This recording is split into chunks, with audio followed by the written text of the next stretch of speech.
हर villain को ये लगता है कि एक्चुअल में वो एक हीरो है। And if you do not believe this, you have not looked deep enough into their mind और maybe yours too. Shakespeare के इयागो से लेके ऑरवेल के ओबराइन तक, villains are not born in shadows.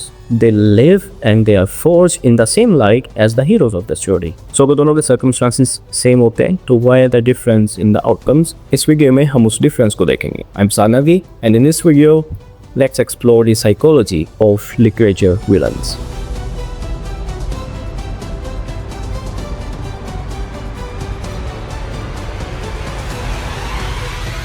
जब हम लिटरेचर में विलेंस की बात करते हैं तो अगर हमारी अंडरस्टैंडिंग कम है, ईवल के तौर पे पोज करते हैं as the absolute cut out of evil, जिसमें किसी भी किस्म की गुडनेस और एनी अदर थिंग नहीं है और जिसका मेन पर्पस सिर्फ और सिर्फ हीरो की लाइफ में ऑब्स्टिकल्स को ऐड सही। बट अ ग्रेट विलन और antagonist is not just a shallow cast for a world, they are human, they are flesh, blood, and last but not least and most dangerously, they have thought. These antagonists are Macbeth, who kills for ambition, or Cathy from Wuthering Heights, who destroys out of love, लगता है ऐसे but होती vengeance है। And they are the smiling tyrants of Orwell's 1984, जो सिर्फ power के लिए torture नहीं करते, but they torture to control the truth itself. So let's look into this psychology, and firstly we will see it as the moral mirror.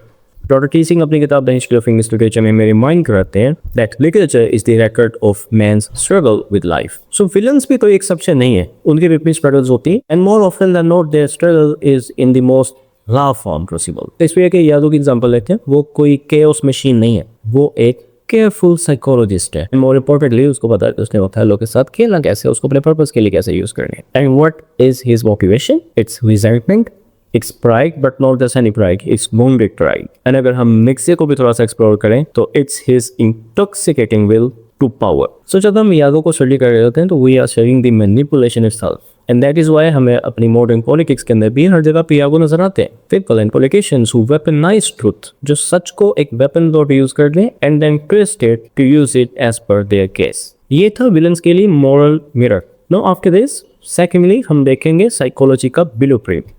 And we will do this from Freudian lens. जिसके मुताबिक villains जो भी करते हैं they are basically externalizing their deepest desire. Think about this. Doctor jackal की जो alter ego है hide, वो उसकी unsettled id है. John would even call it archetypal shadows. That alter ego, the character of Hyde, are basically the parts of that doctor's psyche जिसका हमें लगता है कि exile में जा चुकी है, but it comes back in a monstrous form.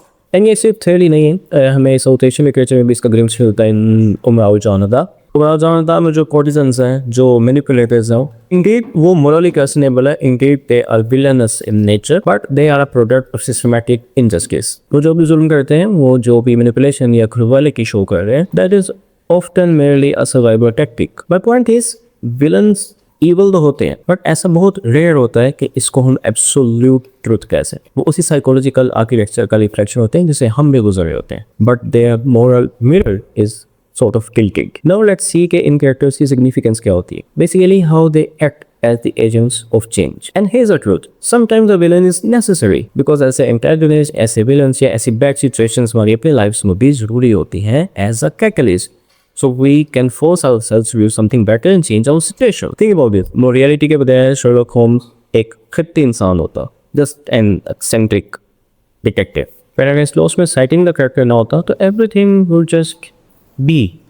Even Blake ने कहा था कि Milton was of Devil's Party without knowing it. हमारे अपने Pakistani version of Sherlock Holmes इब्न सफ़ी की इमरान सीरीज में सिंह ही का कैरेक्टर ना होता तो इमरान हमें सिर्फ बेवकूफ़ियाँ करता नजर आता, वो एक लेजेंड ना बनता। And that is because villains carry more energy, they have more ambition. उनको frameworks का ख्याल नहीं होता, उनको moral code का ख्याल नहीं होता, and that makes them more moving sort of people. और ये चीज़ें मिस्ट्री में भी नजर आती है। और फ्रेंच रेवोल्यूशन की एग्जांपल लें तो you will C both heroes and villains. The perfect example is the character of Robespierre, जो एक लिबरेटर भी था और बाद में कैरियन भी बन गया। बिकॉज ऑफ्टन सेवियर और डिस्ट्रॉयर के दरमियान में जो लाइन होती है that is care thin. Anyhow, let's proceed further. It gives importance देखी how they act as catalysts. Now let's see why they are important. Or even more radical, why do we need them? Villains के अंदर वो contradictions होती हैं जो हम अपने या repress रखते हैं या छुपा के रखते हैं या फिर हम उनको resolve भी कर नहीं सकते. So these characters basically carry the unresolved pains that we have through. और इन characters को मे भी हमें पता ना हो कि हमें उस pain का करना क्या है. Characters like these force the protagonist and in return हमें भी to act, to grow, to question our own doings and our own ethics.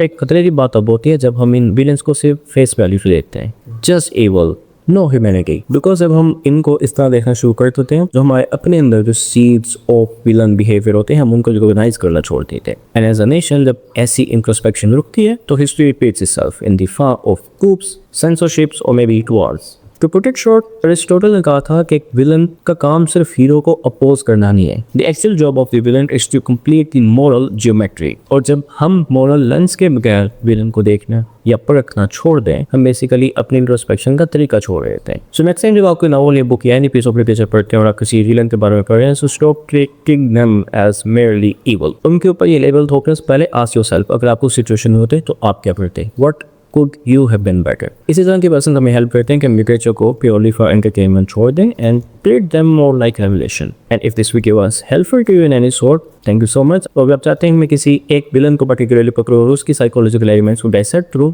तो ask in the comment section below. Until next time, Allah Hafiz.